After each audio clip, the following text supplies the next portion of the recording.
మన ప్రభుత్వం నెలకు 2,000 కోట్లు ఖర్చు చేస్తున్నాం. అంటే సంవత్సరానికి 24,000 కోట్లు ఖర్చు చేస్తున్నట్లు. గత 5 ఏళ్లలో మనం 90,000 కోట్లకు పైగా పెన్షన్లు ఖర్చు చేశాం.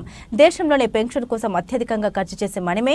అలాగే దేశంలోని ఇతర రాష్ట్రాల పెన్షన్లపై చేసే ఖర్చులను పరిశీలిస్తే బీహార్ 4,300 కోట్లు, ఉత్తరప్రదేశ్ 5,160 కోట్లు, కర్ణాటక 4,700 కోట్లు, తెలంగాణ 7,180 కోట్లు. ఒకసారి ఆలోచించేయండి.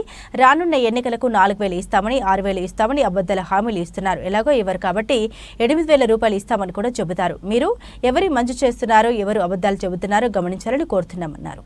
చంద్రబాబు నాయుడు గారి ప్రభుత్వంలో నెలకు 400 కోట్ల రూపాయలు కూడా కాని పరిస్థితి నుంచి ఈరోజు పెన్షన్లకు సంబంధించి నెలకు 2,000 కోట్ల రూపాయలు కేవలం పెన్షన్ల కోసం మాత్రమే ఇస్తా ఉన్న పరిస్థితి.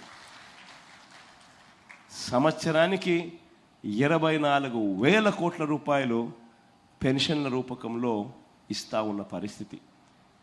ఈ 58 నెలలుగా మీ బిడ్డ ప్రభుత్వం వచ్చిన తర్వాత ఈ ఏప్రిల్ కూడా కలుపుకుంటే ఏకంగా 90,000 కోట్ల రూపాయలు ఈ పెన్షన్ రూపకంలో అవ్వ తాతల ముఖంలో చిరునవ్వులు చూసేదానికోసం చేతిలో పెట్టినట్టు అయింది.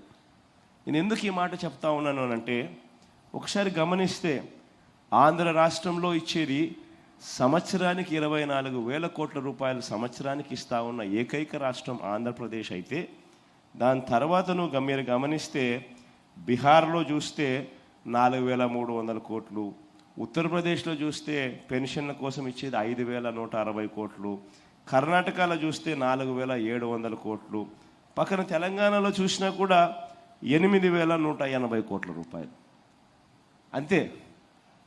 ఒక ఆంధ్ర రాష్ట్రం మాత్రం చూస్తే పెన్షన్ల కోసం ఇస్తా ఉన్న డబ్బు ఏకంగా 24,000 కోట్ల రూపాయలు కేవలం దీనికోసం ఇస్తా ఉన్నా.